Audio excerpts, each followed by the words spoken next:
Sila ang mga tingog behind the hit song nga Bisaya. Kansang music video, miabot na sa kapin 9 million views sukad kini gipagawas. Busa ila-ilahon ta ang mga proud Bisaya singers Johnel Bucog and Gerlyn Abaño. Mayong buntag, Johnel and Gerlyn. Welcome to GMA Regional TV Live. Good morning, Miss Cecil.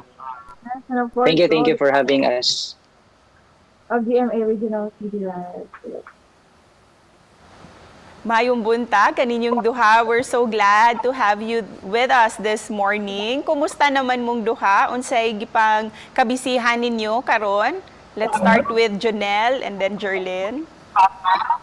As a student, lisod-lisod yun ang kainutang karon kay tungod at first nag-adjust me sa online class but still naanad gyapon, and also as a singer medyo nawala ng mga gigs like guesting sa malls, but still napangitan gyud paagi kay thankful sad ko kay naay mga online singing contest mo to nag-apil-apil sad ko.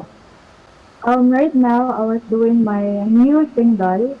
Actually first time din ako nga ako nag-compose sa song and nag-interpret. So memorable kay nako sa song. Actually, before I was so doubt na kanang mag-release akong new single kay.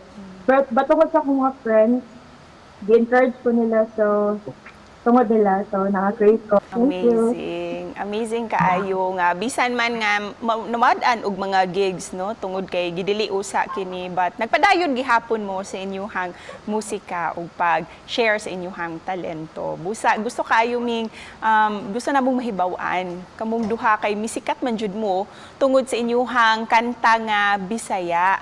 How do you feel nga miabot na kini sa kapin 9 million views ang inyuhang music video? Wala jud ko katuo nga mga pila ka days pa lang siya gi-release, but ni-hit dayon siya, and thankful sad ko for the opportunity nga gihatag ni Kuya Brian, the composer of the song. Kami ang iyang ipili to interpret sa gihimo niya nga kanta.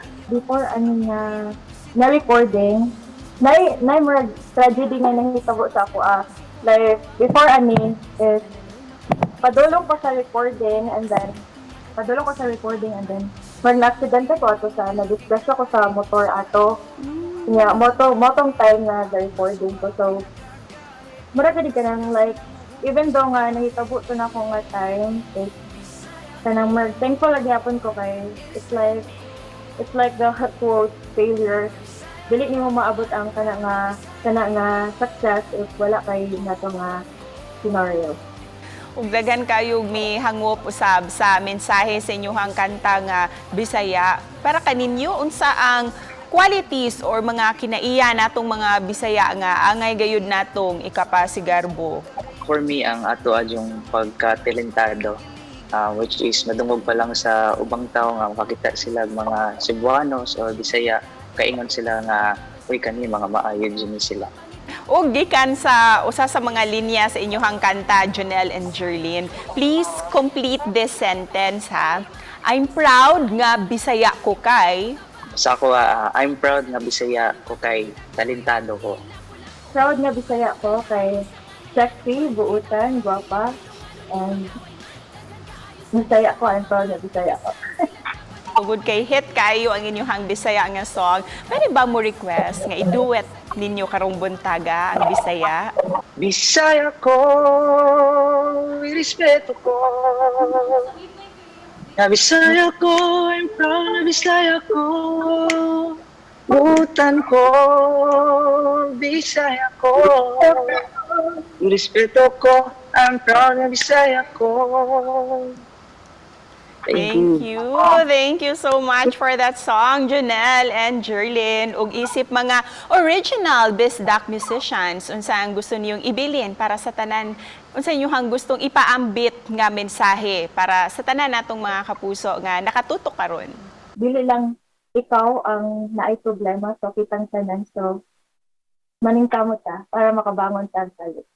Daghang salamat sa inyong mga mensahe, Johnel and Gerlyn. God bless you both. Thank you, Miss Cecil. Thank you.